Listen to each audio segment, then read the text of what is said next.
Amis de M, bonjour et bienvenue à cette nouvelle rencontre. Alors aujourd'hui, je vous propose de découvrir une des personnalités les plus dynamiques et les plus influentes, mais aussi les plus discrètes de la communauté marocaine ici au Canada. Alors j'ai nommé Monsieur Hamiddouche Hakam.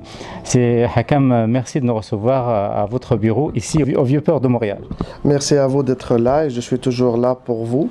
Je suis toujours disponible pour donner toutes les explications et donner de l'aide pour ma communauté parce que je me considère comme un Marocain pur, que j'adore mon pays et je suis là pour travailler pour le bienfaisant de tout ce qui peut arriver de bon au Maroc. Et en plus de ça, on est tous ici sous les ordres de Sa Majesté pour qu'on puisse l'aider, d'amener des investisseurs et de faire des choses extraordinaires qui vont pousser notre pays millénaire vers l'avant.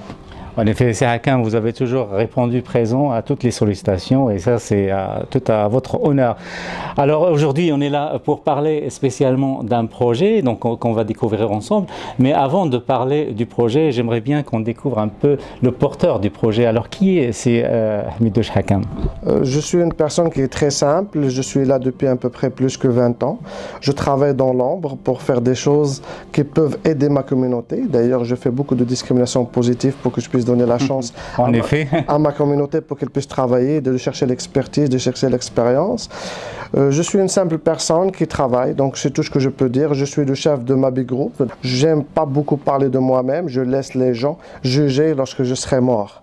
Mes ancêtres, ils sont aussi millénaires, Moulay Ismaël et autres, et j'aimerais bien que les gens parlent de moi aussi longtemps que ces gens-là. Voilà, c'est ça mon exemple. Très bien, il faut juste que j'atteste que le personnel de ma vie groupe est à grande majorité, sinon la totalité, je crois, d'origine marocaine. Alors, c'est Hakam, donc là on est là aujourd'hui pour parler d'un projet d'une grande importance que vous souhaitez réaliser au Maroc. Et donc, de quoi il s'agit exactement? Alors, je vais commencer par une chose qui est très simple. Moi, j'ai l'esprit nord-américain, ça veut dire le projet, on va le faire. C'est pas une chose... C'est pas juste un rêve. C'est pas juste un rêve. On a fait tout le nécessaire pour que ça soit là. D'abord, je me suis inspiré de la vision 2020 du feu Hassan II, qui est un maître de l'art par rapport à tout ce qui est développement, tout ce que le Maroc vient aujourd'hui. Et je suis toujours sous les ordres de Sa Majesté et j'espère faire le maximum pour que je puisse m'honorer près de lui. C'est un projet qui rentre dans la vision 2020. C'est une vision qui est globale, ça veut dire 20 millions de touristes à 2020. Alors je me suis posé la question comment je peux aider cette communauté-là, comment je peux aider le Maroc pour atteindre son objectif. Alors on a pensé à un projet d'implanter un centre Bell au Maroc qui va être comment dirais-je, décoré à la marocaine et pour les besoins marocains. Comme vous le savez très bien, au Maroc, il n'y a pas un grand théâtre avec de la haute technologie qui est le Centre Bell. Alors, on s'est rapproché par rapport à ces gens-là et on a une entente de principe pour qu'on puisse faire ce chef-d'œuvre, le savoir québécois, et ça rentre aussi dans la vision de libre-échange, parce que depuis des années qu'on travaille pour le libre-échange. Alors, c'est un bon exemple pour qu'on puisse échanger le savoir-faire et le bâtiment. Parce que je ne me suis pas contenté juste de faire un bâtiment, un éléphant là. J'ai aussi sollicité le savoir-faire et comment on est capable de gérer. Je vais vous donner juste un exemple parmi les collaborateurs. C'est les plus grands collaborateurs qui peuvent amener tous les stars du monde. Alors, on peut imaginer un petit peu dans la grandeur de ce projet. Imaginons qu'on va faire un open sky aussi aux États-Unis et au Canada et d'amener les gens qui sont là pour aller visiter ce chef-d'œuvre et d'assister à un spectacle extraordinaire avec une tournée par exemple Marrakech, Meknès, Fès pour voir la culture. Alors on va faire beaucoup de choses. D'abord on va répondre présent au niveau de la devise. On va représenter présent au niveau de la formation et du savoir-faire. Et une chose extraordinaire, parce que les emplois qu'on peut créer par rapport à l'année, ça peut dépasser les 60 000. D'ailleurs, vous étiez là lorsqu'on a parlé de ça dans notre réunion. Alors, 60 000 offres d'emploi, je pense que ça mérite, ça mérite toute notre attention. Absolument. Alors, évidemment, tous les gens qui habitent Montréal connaissent très bien le Centre Bell, mais pour ceux qui ne le connaissent pas, je vous propose donc de faire cette visite guidée avec nous. Et je signale que durant cette visite, donc, il y avait la présence de Madame Nouzha Choukrani, ambassadrice du Royaume du Maroc, accompagnée de son attaché économique, et Madame Zeylachi également, la nouvelle consul du Royaume du Maroc, ici à Montréal.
vous le voyez très bien, il s'agit d'une grosse machine. Donc même les gens qui habitent ici à Montréal connaissent le Centre Bell de façade où ils ont vu un spectacle, mais ils n'ont pas pu voir l'intérieur et les coulisses du Centre Bell. Donc c'est une occasion de découvrir tout ça.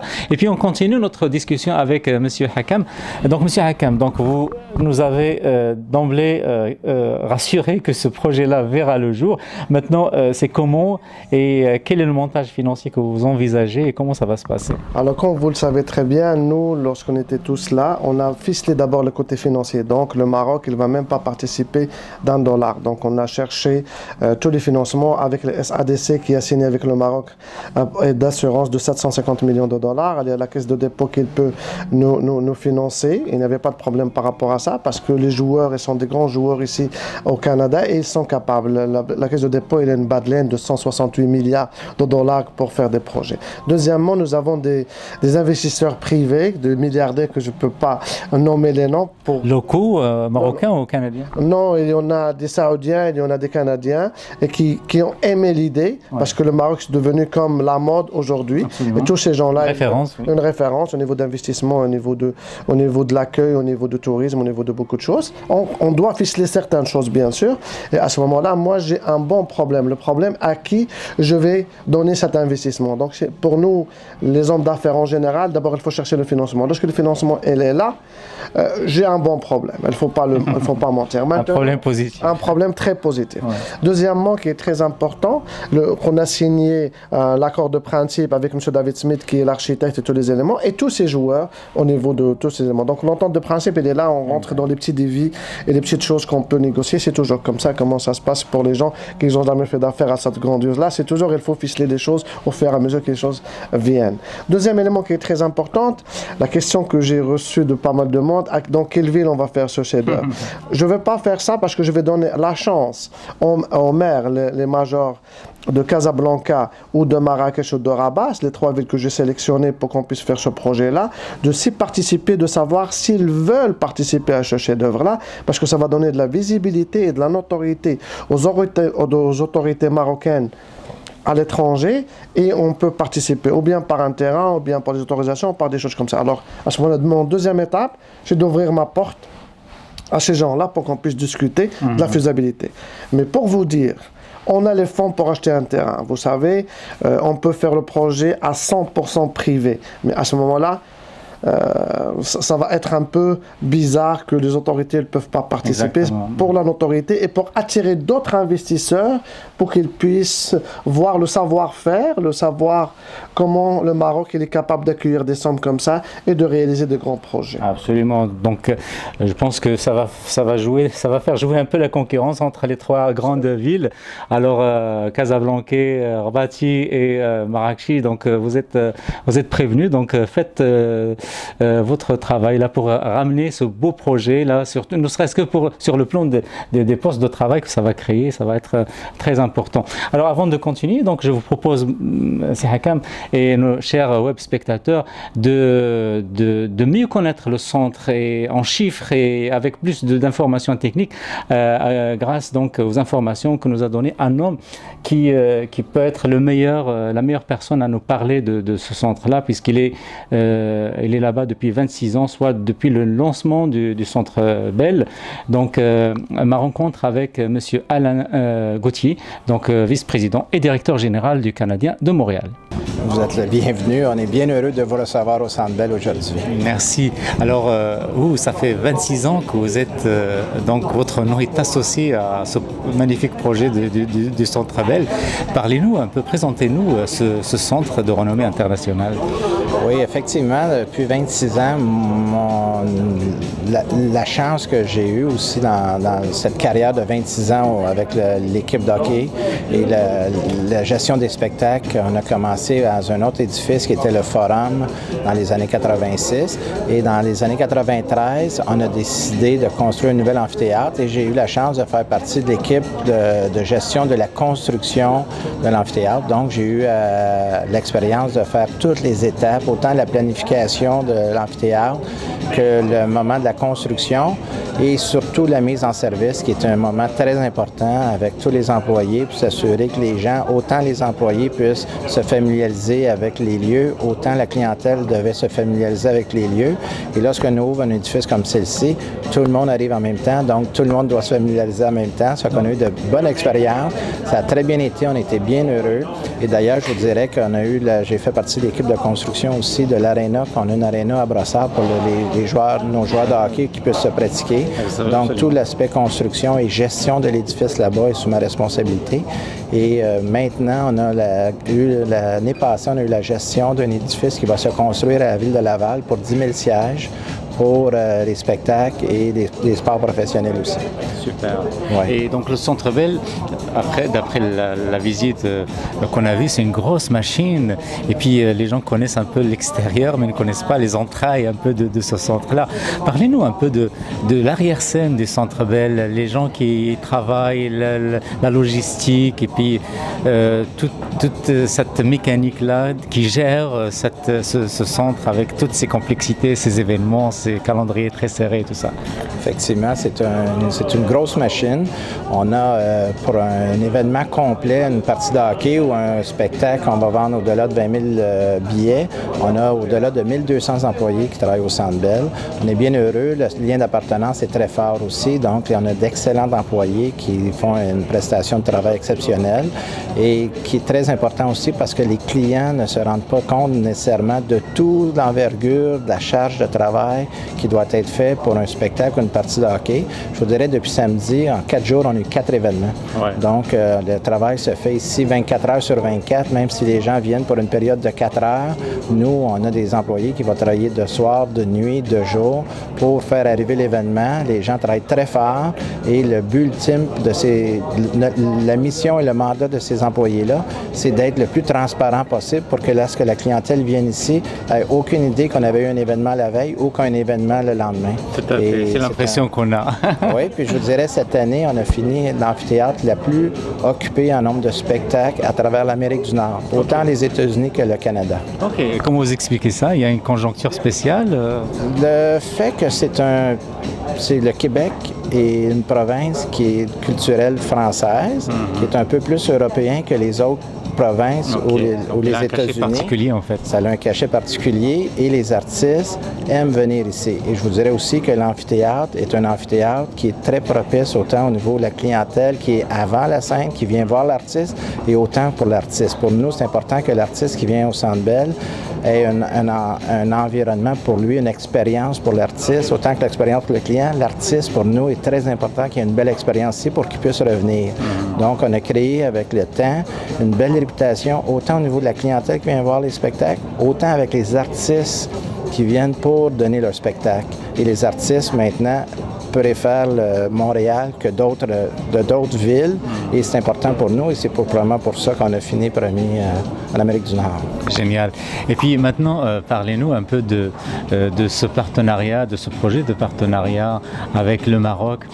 Donc vous nous avez dit que c'est la première fois, c'est la première proposition du genre. Alors comment vous voyez ce beau projet donc entre le Centre Bell et le Maroc?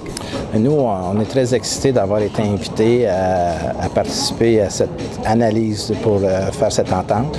Et il y a le volet pour nous qui est important aussi au Centre Bell, c'est la division spectacle qu'on appelle Evenco. Et Evenco fait 1000 spectacles par année. Au Centre Bell, on a 150 à 180 spectacles par année, mais en plus du Centre Bell, Evenco fait énormément de spectacles à l'extérieur du Centre Bell.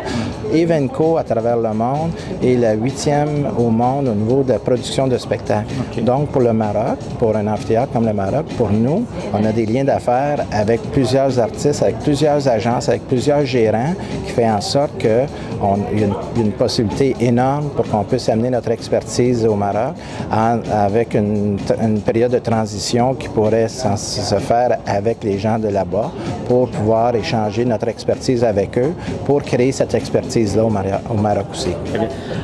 C'est-à-dire que la confiance est là. La confiance est là. Effectivement, la confiance est là. C'est l'essentiel. Ça, c'est le point de départ. Et donc, vous êtes confiant quant à la faisabilité de ce beau projet? Oui, effectivement, parce que le marché du Maroc, on parle de quelques 2-3 options, peut-être 4 options de villes. Lorsque j'entendais tantôt des 3 puis 4 millions de citoyens dans ces villes-là. Oui, donc, pour un marché d'amphithéâtre, de spectacle, le risque est très minime. Là, exactement. Ouais. J'espère que vous êtes mieux informés et vous avez plus d'informations à propos de ce centre Bell. On continue avec Monsieur Hakam. Monsieur Hakam, là, j'aimerais savoir un peu donc, quel serait donc, le calendrier de réalisation de ce beau projet. Le calendrier, moi, j'aimerais bien le réaliser dans les 18 mois. Ça veut dire, moi, je commence à travailler dès maintenant. Je vais donner un délai aux autorités marocaines de se manifester, je pense de 3 à 6 mois, pour qu'ils puissent voir dans quelle ville on va le faire. Sinon, on va aller partir, acheter le terrain, on va faire ce qu'il faut pour qu'on puisse être... Parce que c'est un projet qui est très rentable. Parce qu'on va ouvrir le ciel marocain et on s'attend à aller chercher, parce qu'on négocie avec des grandes compagnies aériennes, à part la Royal Air Maroc, pour qu'on puisse amener les Américains. Parce que notre marché ne sont pas un marché naturel pour les Canadiens ou les Américains. Alors, on peut amener au moins 800 à 1 million par année. Comment on a calculé ça? Le Centre Bell, il est capable d'aller à peu près 21-22 000 spectateurs. Alors, si on est capable de remplir les avions pour les spectacles, avec 42 spectacles par année, on est capable de remplir le stade et amener 1 million de touristes réels au niveau de ça. Parce que, comme vous le savez, le Canada, les gens bien nantis sont capables de... C'est ce qu'on appelle les touristes de luxe. C'est des touristes qu'on ne va pas chercher, de touristes qui vont compter leurs sous pour qu'ils puissent... Alors, c'est des bons dépenseurs. Deuxième élément, les Américains, ils me demandent que ça, parce que j'ai quelques amis à New York, à Chicago et en Californie d'ailleurs, lorsque j'ai visité Anaheim pour un autre amphithéâtre et à Los Angeles, je ne peux pas mentionner le nom puisque... C'est que vous avez magasiné. Hein, bien sûr, donc, mais on peut pas financer... Quel est le tour que vous avez fait pour finalement choisir Centre Bell? J'étais à Hong Kong, j'étais en Californie, j'étais dans d'autres pays arabes, alors il fallait je dois ficeler tous mes éléments avant que je puisse choisir. Mais j'ai trouvé que le Centre Bell, c'est une fierté même nord-américaine. Lorsque j'ai parlé avec des gens à Boston, j'ai parlé avec des gens de New York, ils m'ont dit, vous avez un bon exemple, parce qu'ils sont capables de rentrer. Pas chercher loin. Oui. Et leur savoir-faire, ils sont sold out presque à tous leurs matchs, à tous leurs spectacles, ce que ça nous donne un élément extraordinaire. Et d'ailleurs, ils ont la liste de tout. Ils avaient Paul McCartney. Oui. Je vais vous donner juste un exemple extraordinaire que M. Jacques, le vice-président de Evenco, il m'a parlé. Monsieur Paul McCartney, le Québec, il a payé 3,6 millions de dollars pour l'amener.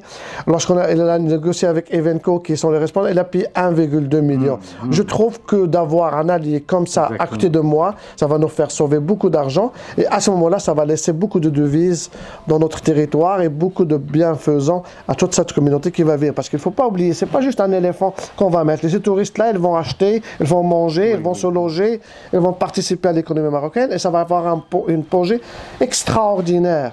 Alors, et je suis prêt à le faire moi-même, avec mes partenaires bien sûr, il y a M. David et les éléments et les investisseurs qui sont là.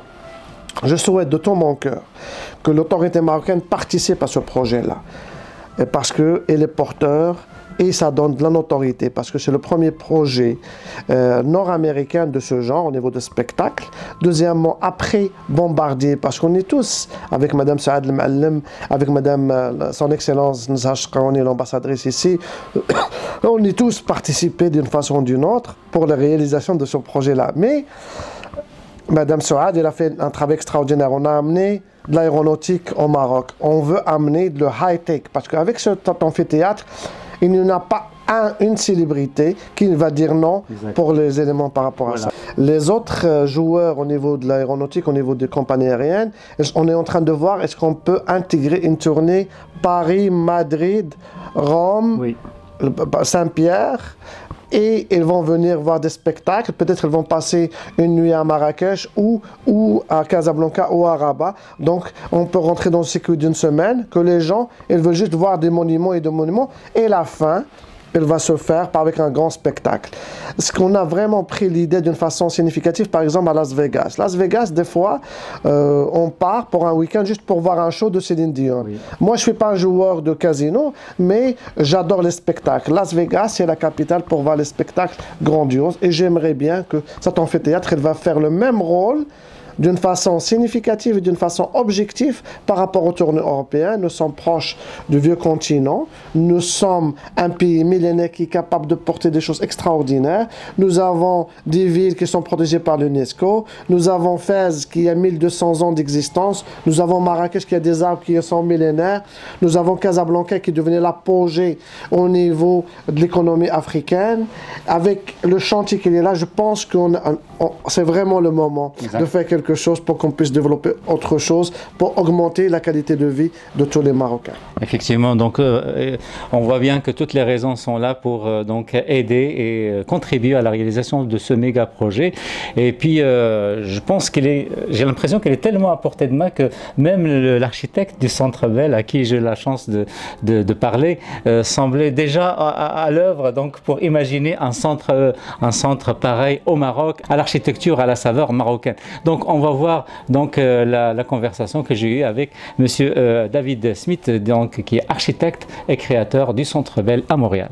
Parlez-nous un peu de cette belle réalisation que vous avez signée et que vous voyez un peu s'épanouir à travers le temps. Mais oui, ça fait déjà 17 ans maintenant que le Centre Bell est ici à Montréal. C'est un amphithéâtre à vocation sportive et en même temps culturelle, dans le sens qu'il y a beaucoup de spectacles. Il y a plus de spectacles que des événements sportifs. Je ne sais pas si Alain vous a parlé de ça. Mais dans une année typique, il y a 150 événements, spectacles, comme ce soir, c'est Sarah Brightman, que ce soit U2, Rolling Stone. Quand ils viennent à Montréal, c'est toujours ici au Centre Bell. Le Centre Bell, c'est un amphithéâtre quand même assez grand, avec 21 000 sièges pour spectateurs. Et il est à peu près 60 mètres de haut dans le milieu, la partie centrale, dans un espace clair qui est un volume absolument exceptionnel. Ça occupe une grande partie du centre-ville de Montréal.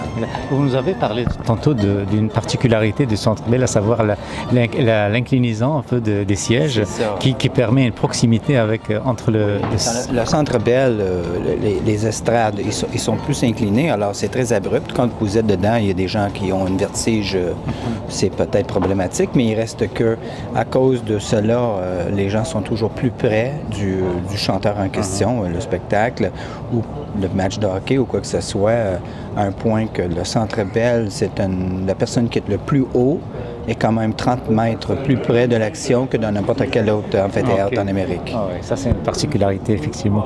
Et puis, j'ai envie de vous demander, quand vous avez réfléchi au croquis du Centre Bell, est-ce que vous avez une inspiration particulière? Concevoir n'importe quel building au monde, là, comme on avait parlé tantôt, c'est plutôt de regarder les alentours. C'est une question du site et après le besoin. Mais pour moi, le site est primordial. Donc au Maroc, c'est entendu qu'il faut suivre les tendances d'architecture marocaine. Il faut toujours avoir une saveur marocaine dans tout ce qu'on va faire, mais en même temps d'apporter le côté technologique, les gradins plus abrupts et avoir une qualité de son exceptionnelle qui est dans un amphithéâtre primaire. Est-ce que vous voyez un peu un Centre Bell arrimé à l'artisanat marocain, comme vous avez dit, à la saveur marocaine? Oui, absolument. Je crois qu'on peut faire quelque chose d'absolument spectaculaire au Maroc parce que côté artisanat au Maroc, c'est dépasse le Québec de plusieurs niveaux. Alors, ça va être quand même fascinant qu'on se rende. Est-ce que vous connaissez un peu le Maroc? Oui, souvent. Je suis souvent au Maroc et j'adore beaucoup le Maroc et je crois qu'on va être capable de faire quelque chose exceptionnel au Maroc. J'ai pas de doute et je pense que ça doit vous trotter dans la tête déjà quelque chose là. Oui. C'est une question de savoir ça va être où, puis une fois ça va être décidé, mais là on va prendre de quoi assez rapidement.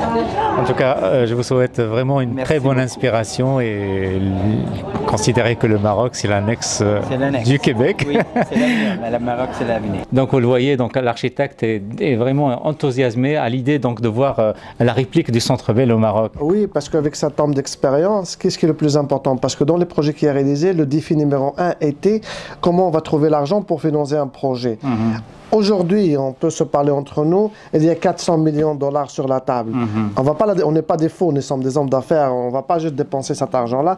Alors maintenant, puisque le problème financier qui peut stresser tout homme d'affaires, il est réglé, on peut aller chercher des partenaires s'ils veulent être là, on peut faire notre projet à 100%, on peut faire participer le gouvernement, donc on a un choix multiple. Alors lui, il est certain qu'il va réaliser son projet, et comme chaque artiste, lorsqu'il est capable d'œuvrer, il est très content. C'est ça ce que vous avez vu, l'enthousiasme. Oui, surtout qu'il connaît le Maroc, donc il a déjà des idées derrière la tête. Est-ce qu'on a parlé du chiffre global de la réalisation de ce projet-là? Parce qu'il y a des frais qui sont directs et indirects. Normalement, tout ce qui est sur la table aujourd'hui, parce qu'on va exclure tout ce qui est la participation des hôtels, tout ce qu'on va exclure, tout ce qui est Open Sky, tous les centres de voyage, le programme par rapport à ça. On va parler juste de noyau. Parce qu'il ne faut pas oublier le noyau. Comme le Centre Bell, ça a coûté à peu près 250 millions de dollars. Ce projet-là, ça va coûter à peu près 267 millions. Pourquoi je dis à peu près? C'est pas parce que je ne suis pas précis, parce que je suis encore de négocier, parce que si je peux sauver un peu d'argent, je dois le faire. Je suis un homme d'affaires et je suis là pour ça. Un bon homme d'affaires que vous êtes. Alors, non, je suis honnête avec vous. Alors normalement, le noyau du projet, ça va coûter à peu près 267 millions, mais il y a des grandes compagnies de fashion show qui veulent participer. Ma porte est ouverte. C'est pour ça que je ne vais pas précipiter. J'ai l'argent, j'ai l'architecte, j'ai l'œuvre qui est là, j'ai le savoir-faire. Alors moi, je vais attendre maintenant les gens qui veulent être nos partenaires. Et à ce moment-là, on va juger, parce que comme vous le savez, et je l'ai dit, et je vais le répéter, on est prêt à réaliser notre projet, vu les investisseurs que nous avons. On n'a pas besoin de gaieté, on n'a pas besoin de dire change. Je veux avoir la mentalité américaine pour la réalisation de ce projet au Maroc. Je veux qu'on soit win-win. Tous les gens qui vont s'asseoir sur la table, ils doivent savoir une chose. On est là pour, s'ils gagnent, on doit gagner. Si on gagne, ils vont gagner. Alors je veux un esprit nord-américain de ces négociations. Pour le reste, s'il vous plaît, qu'ils ne le contactent pas parce que la porte elle va être fermée. Donc on ne peut pas être plus clair que ça, M. Hakam. Je vous félicite pour votre façon de communiquer parce qu'elle est vraiment claire, il n'y a pas de... Non, j'aime pas l'ambiguïté. Il n'y a pas de zigzag. Non, il n'y a pas de zigzag parce que j'aime pas l'ambiguïté. Vous savez, l'ambiguïté crée dans les affaires une zone grise. Oui, je déteste la zone... le doute. Non, la zone grise dans les affaires, elle n'est pas bonne. Ou bien blanc, ou bien noir. Et ça, c'est avec la fréquentation qu'on a eue avec les Américains. Je suis modelé, taillé par les Américains. Alors les Américains, lorsqu'on dit oui, c'est oui. On sait qu'ils vont gagner. Je dois aussi gagner. Lorsqu'on dit non, ça veut dire c'est non. J'espère contagier certaines personnes de l'autre côté. On l'espère bien. Alors, M. Hakam, est-ce qu'on peut prendre cette action-là, cette envie-là d'aider le Maroc et de contribuer à la construction du Maroc de demain comme un modèle par rapport au rôle que peuvent jouer donc, les ressortissants marocains à travers le monde envers leur pays d'origine? Nous sommes tous à l'écoute de Sa Majesté et on tient beaucoup à notre pays. On l'adore, vous le savez. Moi, j'ai le sang Maroc lorsque vous savez le Maroc il va sortir parce que le Maroc... Il est rouge. Il est rouge et nous a donné beaucoup parce qu'il nous a donné nos racines. Moi, je suis fier de nos 3000 ans. Regarde, nous avons un calendrier berbère qui est de 2997, si je ne me trompe pas. Et nous avons un pays millénaire. On a toujours été là pour l'Afrique. Regardez la visite de Sa Majesté à Mali. Regarde les gens, l'allégeance. Moi, je suis fier de ça parce que nous sommes un peuple, un vieux peuple. Et ça me fait bien. Deuxième élément, dans le discours de Sa Majesté, le dernier discours qu'il a donné aux diplomates, que nous sommes, parce que la diplomatie ne s'arrête pas au niveau de consul, au niveau d'ambassadeur. Chaque citoyen marocain qui a double nationalité ou pas, qui est à l'étranger, il représente son pays. Et si on est capable de suivre les directives de Sa Majesté, ça veut dire qu'on doit être vendeur dans notre pays. On doit attirer les investissements. On doit être le plus honnête possible. On doit être clair pour qu'on puisse amener. C'est pour cela que j'ai un discours qui est simpliste probablement, mais il est clair. Et j'adore ça parce qu'avec moi, il n'y a pas d'ambiguïté. C'est oui et non. Et d'ailleurs, vous le savez, j'ai pas froid aux yeux parce que j'aime qu'on réussisse. Je suis un gagnant. J'aime pas perdre. Et lorsqu'on rentre dans les ambiguïtés, on va perdre. Sa Majesté l'a dit, on doit chercher des investissements. Je suis à à sa disponibilité. Je suis en train, et d'ailleurs, je réponds directement au discours qu'il a fait pour les ambassadeurs du Maroc, comme vous l'avez cité. Alors moi, je suis là pour toujours dire présent. S'il a besoin de moi, mon pays, mon roi, je suis toujours là. Super. Alors donc, vous le voyez très bien que les Marocains restent fidèles à leur pays d'origine, quoi qu'il soit l'éloignement ou les occupations, parce qu'on signale aussi que le démarrage de la campagne électorale pour la mairie de Montréal, c'est aujourd'hui. Donc, puis il y a le problème de la charte et tout ça. Donc, il y a beaucoup de soucis ici dans le vécu direct de nos concitoyens ici à Montréal et au Québec et au Canada. Mais cela n'empêche qu'on est toujours branché Maroc et notre cœur bat quand on entend le mot Maroc. Alors, c'est Hakam, je vous propose qu'on termine sur une note musicale, puisque notre visite guidée que vous avez organisée d'une manière très professionnelle s'est terminée sur une note mélodieuse avec la voix envoûtante de Sarah Brightman et qui démontre aussi le savoir-faire et les excellentes choses qu'on peut réaliser dans un centre pareil. Monsieur Hakam, je vous remercie. Et puis un dernier message éventuellement à la communauté marocaine ici à Montréal et à travers le monde et aux Marocains. Oui, pour le Marocain, je leur dis que je vous aime beaucoup. Merci de votre attention. Je vous laisse donc avec ces images du spectacle de Sarah Brightman au Centre Bell et à bientôt sur MTélé comme d'habitude.